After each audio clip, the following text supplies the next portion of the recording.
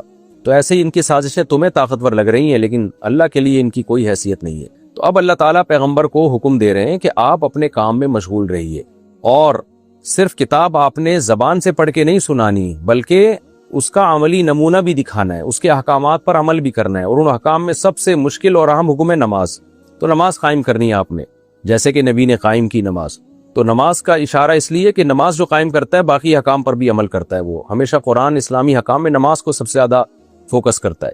اتلو ما اوحی الیک من الکتاب, اے نبی جو آپ پر کتاب نازل کی جا رہی ہے وہ آپ پڑھ کے سناتے رہیے. واقیم الصلاۃ, اور اس کا عملی نمونہ کیا کہ آپ نماز کو قائم کیجئے. اب نماز قائم کرنا بہت مشکل کام ہے, 5 وقت پوری زندگی. تو اس لیے اللہ نے اس کی ایک حکمت بیان کی کہ اسی نماز میں تمہارا فائدہ ہے. یہ نماز تمہیں موٹیویٹ کرے گی اور باقی برائیوں سے بھی تمہیں روک لے گی. یعنی نماز اگر 5 وقت قائم کر لو گے تو اسلام کے باقی حکام پر بھی تم عمل کر لو گے. اس لیے کہ باقی حکام میں 2 طرح کے حکام, ایک بے حیائی, بد نظری, زنا, جو شہوت پرستی ہے یہ ہے, اور باقی دیگر منکرات ہیں. تو نماز ان تمام چیزوں سے انسان کو روکتی ہے. فرمایا ان الصلاۃ تنہا, نماز روکتی ہے عن الفحشاء والمنکر, بے حیائی سے اور برے کاموں سے. یہاں وہی مشہور اشکال ہے کہ بھئی بہت سے لوگ نمازی ہو کے بھی زانی ہیں, بے حیائی کے مرتکب ہیں, اور چور بھی ہے, اچکے بھی ہیں, نماز کے ٹائم پہ نماز بھی پڑھ لیتے ہیں. دیکھیں اس کی مثال ایسے ہے جیسے کوئی ڈاکٹر یا حکیم آپ کو یہ دوا دے کہ یہ طاقت کی دوا ہے, اسے کھانے سے طاقت آئے گی. تو اب ہر ایک کو نہیں ملتی طاقت. وجہ اس کی ہے کہ بعض لوگ وہ طاقت کی چیز تو کھا رہے ہوتے ہیں لیکن اپنے آپ کو کمزور کرنے کی بھی بہت ساری چیزیں استعمال کر رہے ہوتے ہیں. مثال کے طور پر آپ نے طاقت کے کیپسول کھانا شروع کیے, ادھر سے ساتھ ساتھ آپ ہیروئن بھی پی رہے ہیں. تو آپ کہہ رہے ہیں ڈاکٹر نے تو کہا تھا اس سے طاقت آئی تھی, طاقت تو نہیں آ رہی. تو بھائی طاقت نہیں آ رہی لیکن آپ اپنے آپ کو کمزور کرنے والی چیزیں بھی تو کھا رہے ہو نا. اب ایک آدمی نماز پڑھتا ہے لیکن بے حیائی سے نہیں بچ رہا, اس لیے کہ سارا دن سینما گھر کے باہر بیٹھا رہتا ہے, وہ سارا دن موبائل پہ دیکھتا ہی فوس چیزیں ہیں, تو وہ سب چیزیں اس کو زنا پہ ابھارتی ہیں. تو آپ ایک سبب تو اختیار کر رہے ہو بے حیائی سے روکنے کا, لیکن بے حیائی کی طرف لے جانے والے بیسیوں اسباب آپ اختیار کر رہے ہو. تو پلڑا اس سبب کا غالب ہوگا جو زیادہ طاقتور ہے. تو ایسے شخص کو کبھی یہ نہیں کہا جائے گا کہ ایسی نماز کا کیا فائدہ, نماز پڑھ کے بھی تم چوریاں نہیں چھوڑ رہے اور بے حیائی کا ارتکاب کر رہے ہو. بلکہ ایسے شخص کو کہا جائے گا بھائی اگر تو نے نماز چھوڑ دی نا تو اس سے بھی بڑا بے حیا بن جائے گا, اس سے بھی بڑا چور بن جائے گا. تو جو بھی یہ کہا کرے نا کہ وہ نماز پڑھ کے بھی چوری کر رہا ہے تو نماز کا کیا فائدہ, نماز پڑھ کے بھی بے حیائی کر رہا ہے تو نماز کا کیا فائدہ, تو فوراً یہ جواب دیا کرے نماز کا تو فائدہ ہے ہی. تو اگر یہ نماز چھوڑ دے گا نا تو اس سے بھی بڑا بے حیا بن جائے گا, اس سے بھی بڑا چور بن جائے گا. کیونکہ تھوڑا بہت اس کو جو آگے جانے سے روکا ہے وہ نماز نہیں روکا ہے. تو اگر یہ جو ہے بے حیائی سے بچنے کے اسباب اختیار کرتا تو نماز کا پھر پورا اثر ہوتا ہے اس کے اوپر, نماز اس کو مکمل بے حیائی سے اور برے کاموں سے روک لیتی. آگے اللہ فرماتے ہیں وَلَذِكْرُ اللَّهِ اکبر, اور اللہ کا ذکر تو بہت بڑی چیز ہے, سب سے بڑی چیز ہے. کیا مطلب, اور کوئی نماز میں حکمت ہو یا نہ ہو, یہ کم حکمت ہے کہ اس سے انسان اللہ کو یاد کر لیتا ہے, اللہ کا نام لے لیتا ہے, رکوع کر لیتا ہے, سجدہ کر لیتا ہے. تو یہ اللہ کا ذکر سب سے بڑی چیز ہے, اور اقیم الصلاۃ لذکری دوسرے مقام پہ آتا ہے سورہ طٰہٰ میں کہ نماز قائم ہی میری یاد کے لیے کی جاتی ہے. تو اللہ کی یاد بذات خود ایک ایسی چیز ہے کہ نماز کا اور کوئی فائدہ ہو یا نہ ہو، یہ بڑا فائدہ ہے کہ آپ اس بہانے اللہ کو یاد کر لیتے ہیں.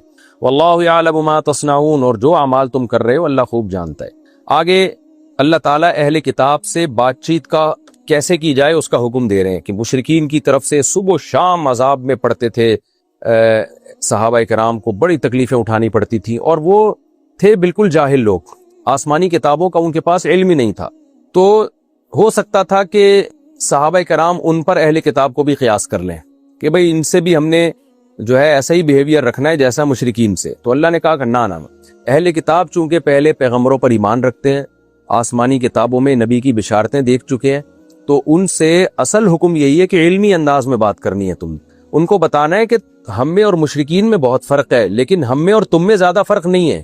تم بھی بت پرستی کے خلاف، ہم بھی بت پرستی کے خلاف. تم بھی جنت جہنم کو مانتے ہو، ہم بھی مانتے ہیں. مشرکین مکہ میں سے بہت سے تو ایسے تھے جو جنت جہنم کو ہی نہیں مانتے تھے، آخرت کو مانتے ہی نہیں تھے، اور بہت سے ایسے تھے جو مشرک نہیں تھے بلکہ ملحد تھے، خدا کے منکر تھے. تو اہل کتاب تو آدم علیہ السلام کو بھی مانتے ہیں، ابراہیم علیہ السلام کو بھی مانتے ہیں، آسمانی کتابوں کے سلسلے کو بھی مانتے ہیں، یہودی موسیٰ علیہ السلام کو بھی مانتے ہیں، وہی واقعات جو قرآن بیان کر رہے ہیں ان کو یہودی بھی مانتے ہیں، عیسائی حضرت عیسیٰ کو مانتے ہیں، ان کے معجزوں کو بھی مانتے ہیں، انجیل کو بھی مانتے ہیں، اور نماز کو بھی مانتے ہیں، روزے کو بھی مانتے ہیں، زکوٰۃ کو بھی مانتے ہیں، ماں باپ کے ساتھ حسن سلوک کو بھی مانتے ہیں. سود تمام تینوں مذاہب میں حرام ہے، زنا سب مذاہب میں حرام ہے، اور جھوٹ بولنا، امانتوں میں خیانت کرنا، خیانت کا برا سمجھنا، یہ ساری چیزیں سب مذہبوں میں کامن ہے. جہاد ان کے ہاں بھی مشروع تھا، ہمارے ہاں بھی مشروع ہے. تو اس لیے اہل کتاب کے ساتھ بحث کا وہ انداز نہیں ہونا چاہیے جو مشرکین کے ساتھ. ان میں بہت سے منصف مزاج ایسے ہیں کہ ان سے اگر علمی انداز میں بات ہو اور ان کو بتایا جائے بھی ہمارے تمہارے درمیان زیادہ فرق نہیں ہے، بہت ساری چیزیں کامن ہے، تھوڑا سا فرق ہے، وہ بھی حقیقت میں نہیں ہے. اس لیے نہیں ہے کہ توحید کے مسئلے پر ہم اور تمہارا اختلاف ہے. تم عیسیٰ کو اللہ کا بیٹا کہتے ہو، ہم کہتے ہیں وہ اللہ کے بیٹے نہیں پیغمبر ہیں. تو یہ بھی حقیقت میں فرق نہیں ہے، اس لیے کہ ہمارا اور تمہارا الہ تمہاری کتابوں سے پتہ چلتا ہے ایک اللہ ہی ہے. تو ہم تمہیں کہہ رہے ہیں اپنی کتابوں سے توحید کا عقیدہ پڑھ لو. تمہاری کتابوں میں لکھا ہے کہ عیسیٰ اللہ کے بیٹے، اس معنی میں جس معنی میں تم لیتے ہو اس معنی میں اللہ کے بیٹے نہیں ہیں عیسیٰ علیہ السلام. تو یہ مضمون تمہاری کتابوں، تو ہم تمہاری کتابوں کے مخالف نہیں ہیں، ہم تمہاری کتابوں کے حامی ہیں. اصل میں تم اپنی کتابوں کے مخالف ہو، تم نہیں مانتے اپنی کتابوں کو. یہ بالکل ایسے جیسے کوئی کسی کو بزرگ مانتا ہو. یا اور آسان مثال ہے، جیسے ہمارے حنفیوں میں بہت سے لوگ ایسے ہیں جو بدعتوں کو لا رہے ہیں اور کہتے ہیں کہ بھئی ایک طرف کہتے ہیں امام ابو حنیفہ کے فالوورز ہیں اور ایسی ایسی بدعتیں لا کے فقہ حنفی میں شامل کر لیں. تو ہم ان کو کیا کہتے ہیں؟ بھائی جو تم جن کا نام لیتے ہو کہتے ہیں ہم ان کو فالو کرتے ہیں، وہ خود ان بدعتوں کے خلاف تھے. یا آج جو ایک تصور ہے بدعتیوں میں بزرگوں کا کہ بھئی داتا دربار کے مزار پہ جانا اور فلانے کے مزار پہ جانا، ہم کہتے ہیں بھائی یہ جو بزرگان دین تھے یہ خود مزاروں کے خلاف تھے. تو اگر تم ان کو فالو کرتے ہو تو ہم بھی ان کو فالو کرتے ہیں. تو فالو کرنے کا طریقہ یہ ہے کہ مزاروں پہ مت جاؤ تم، یعنی عبادت کے لیے، طواف کے لیے، یا وہاں دھمال کے لیے، یا وہاں میلے ٹھیلے لگانے کے لیے مت جاؤ وہاں پر. تو یہی انداز اللہ تعالیٰ اختیار کرتے ہیں کہ اہل علم سے تم اس طرح سے بات کرو. وہ کیا ہے؟ وَلَا تُجَادِلُوا أَهْلَ الْكِتَابِ، اہل کتاب سے بحث مت کرو، إِلَّا بِالَّتِي، مگر اس طریقے کے ساتھ ہی احسن جو سب سے زیادہ بہتر ہو. یعنی جتنے بھی غیر مسلموں سے جب تمہیں ڈیبیٹ ہو تو ان میں سب سے زیادہ شائستہ انداز بات چیت کا یہود و نصارہ کے ساتھ ہونا چاہیے. إِلَّا الَّذِينَ ظَلَمُوا مِنْهُمْ، ان میں جو ظالم ہیں، ہٹ درم ہیں، ضدی ہیں. تو پھر ظاہر ہے جزاء سیئۃ سیئۃ بمثلھا. قرآن میں ایک اور قاعدہ بیان کیا، جو برائی کا بدلہ اسی قدر برائی ہے. یعنی تم سے بدتمیزی پیش آتا ہے اور طنز طانے کرتا ہے تو جواب میں تم بھی اسی قدر اسی انداز سے جواب دے سکتے ہو. جیسے اس کی مثال ہے حضرت حسان ابن ثابت. جب مشرکین نبی کی حجف کیا کرتے تھے تو حضرت حسان بن ثابت مشرکین کی حجف کرتے تھے. جیسے کوئی غیر مسلم آپ کو آ کے جو ہے نا گالیاں دے رہا ہو، بے غیرتی کی باتیں کر رہا ہو، تو آپ کیا کہیں گے اس کو؟ جواب میں غصے میں آ کے آپ کہیں گے یار ہمیں بے غیرتی کی تم تعلیمات دے رہے ہو، تم اپنے یہاں تو غیرت کا نظام دیکھو، تمہارے یہاں تو کچھ غیرت ہی نہیں ہے. اس بات سے اس کو غصہ تو آئے گا، لیکن آپ ایسی بات میں مجبور ہو. تو اصل حکم یہاں بھی یہی ہے کہ صبر کیا جائے، لیکن اگر کوئی برائی کا بدلہ اسی قدر برائی سے دیتا ہے تو پھر اللہ نے اس کی اجازت دی. تو اللہ نے فرمایا اہل کتاب میں جو ہٹ دھرم ضدی ہیں تو ان کا معاملہ تو الگ ہے، لیکن عام جو اہل کتاب ہیں ان سے تم نے بہت ہی اچھے انداز سے بحث کرنی ہے. وہ اچھا انداز کیا ہے آگے اللہ نے بیان کر دیا. یہ ایسے ہی جیسے سورہ آل عمران میں ہے کہ تعالوا الی کلمۃ سواء بیننا وبینکم، آؤ ایسی بات کی طرف جو ہمارے تو ہمارے درمیان مشترک ہے۔ تو کیا بات ہے؟ قولوا آمنا بالذی انزل الینا، آپ کہہ دو بھائی ہم اس کتاب پر ایمان لائے جو ہماری طرف نازل کی گئی، وانزل الیکم، اور جو تمہاری طرف نازل کی گئی۔ ہماری طرف جو کتاب نازل کی گئی اس میں تمہاری کتابوں کے ایمان اور تمہارے پیغمبروں پر ایمان کا بھی حکم ہے، اور تمہاری طرف جو کتاب نازل کی گئی اس میں بھی یہ مضمون ہے کہ تم اپنی کتابوں پہ بھی ایمان لاؤ، اور جو آخری پیغمبر آئیں گے اور ان پر جو کتاب نازل ہوگی تم نے اس پر بھی ایمان لے کر آنا ہے۔ تو یہ ہمارے درمیان اور تمہارے درمیان یہ چیزیں کامن ہے۔ وَإِلَٰهُنَا وَإِلَٰهُكُمْ وَاحِدٌ، ہمارا اور تمہارا الہ ایک خدا ہے، تم بھی مشرکین کی طرح ہزاروں خداؤں کے ماننے والے نہیں ہو، توحید کے قائل ہو، تو ہم بھی توحید کے قائل ہیں۔ وَنَحْنُ لَهُ مُسْلِمُونَ، اور ہم اسی کے فرما بردار بھی ہیں۔ یہاں کہ تم گڑبڑ کر رہے ہو، مانتے ہوئے کہ ایک اللہ ہے، ہم صرف اسی اللہ کے آگے تسلیم کرتے ہیں، جبکہ تم عیسیٰ ابن مریم سے بھی دعائیں مانگنا شروع کر دیتے ہو۔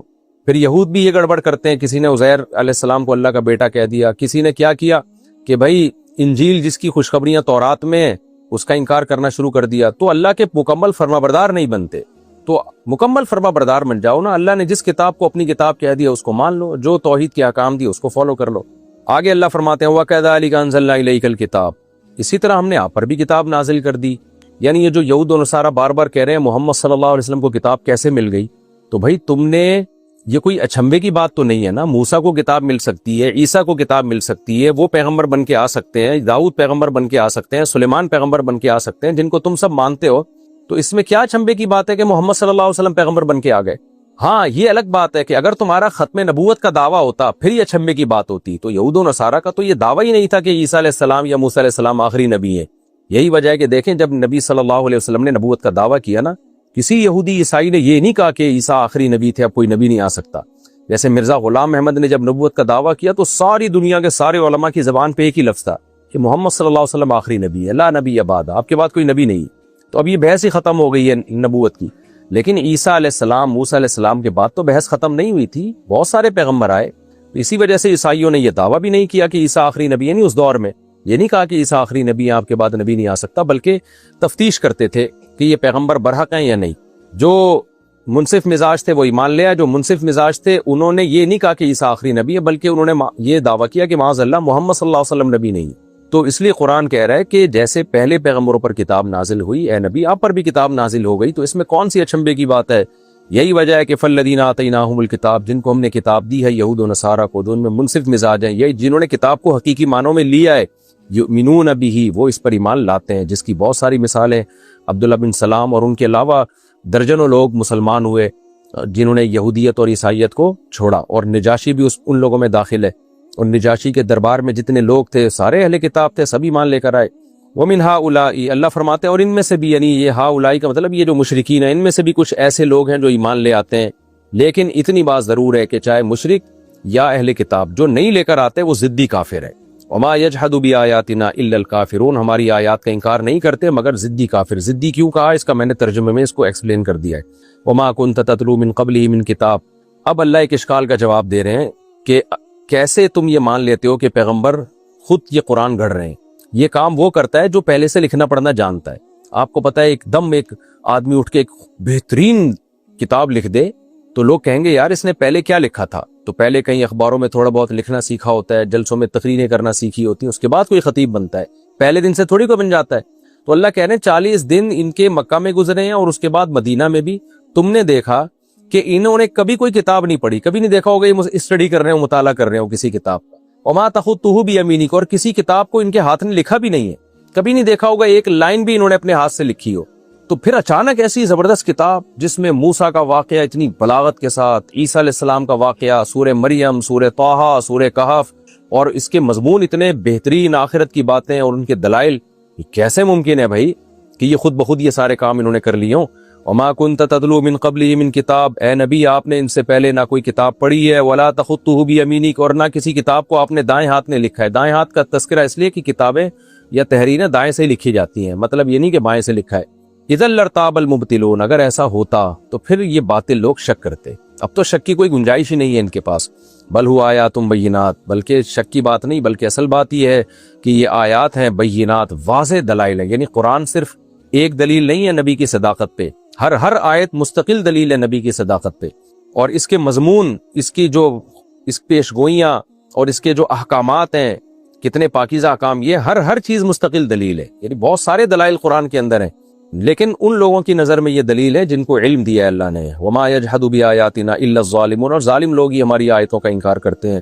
اللہ کہتے ہیں اس کے باوجود یہ کیا کہتے ہیں، اتنی بڑی نشانی دیکھ کے، قرآن دیکھ کے کہتے ہیں لولا انزل علیہ آیات من ربی، اللہ کی طرف سے آیات یعنی نشانیاں نازل کیوں نہیں ہوتی؟ کیا مطلب ہمارے فرمائشی معجزات کیوں نازل نہیں ہوتے؟ اے نبی ان سے کہہ دیجئے کہ میں تو بشر ہوں، معجزے دکھانا یہ اللہ کا کام ہے، یہ اس کے پاس اختیارات ہیں۔ انما الآیات عند اللہ، وہ اللہ کے پاس ہے، جب چاہے گا دکھا دے گا۔ انما انا نذیر مبین، میں تو محض ڈرانے والا ہوں۔ اولم یکفیہم انا انزلنا علیک الکتاب یتلی علیہم، اللہ فرماتا